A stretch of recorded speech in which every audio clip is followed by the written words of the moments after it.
Hello, I'm Bruce Craig. I'm the president of the PEI Symphony. And this November, we're going to be presenting the most ambitious concert that we have ever done to date. A new work scored for chorus and orchestra featuring the music of 4 Atlantic composers based on the poems of 4 PEI youth. It's going to be the world premiere of the Cantata for Canada 150. We had the idea, obviously there was the celebration of Canada coming up, and I liked the idea of trying to involve poetry of young people. I think that that really tells you something about what's on people's minds about the country they live in. I was one of the winners of the poetry contest, so basically the cantata will have lyrics, and a section of the cantata will be using my lyrics, and it will be incorporated into part of the piece. Working with Madison, it was interesting hearing her enthusiasm and her excitement of hearing her poetry come to life in a way that she never imagined. It's always really interesting to see the interpretation of other people of your words, and to see that put to music. I'm absolutely stoked.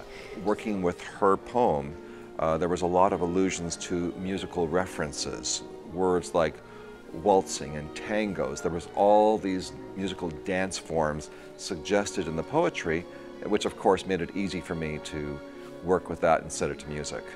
My poem is called Haven on the Waves. It's about Prince Edward Island and all the cultures that meet there, and about the story of how Canada came to be the culturally diverse nation that it is.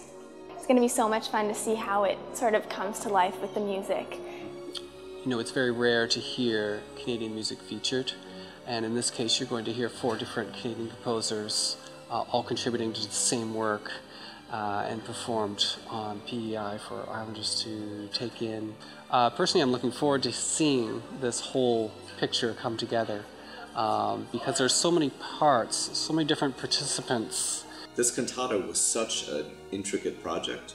A youth chorus, you have an adult chorus, you have the drum circle, you have the symphony, you have 4 composers, you have 4 poets, you have the 4 poet mentors who worked with the student poets and the composers.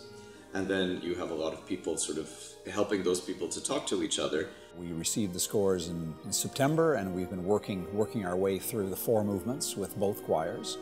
A lot of excitement in the room, getting this music off the page and into the air.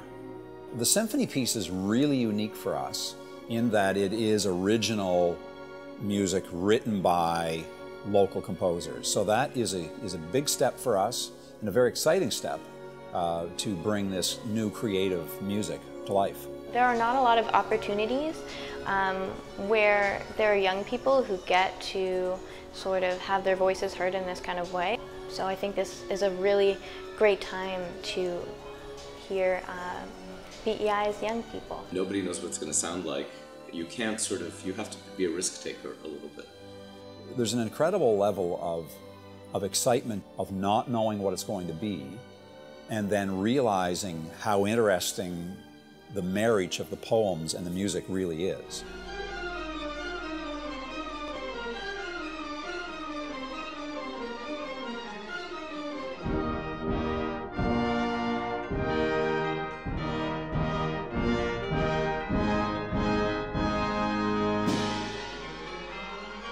The event takes place on Sunday, November 19th on the Confederation Center's main stage. Tickets are available now at the Confederation box office for this one-time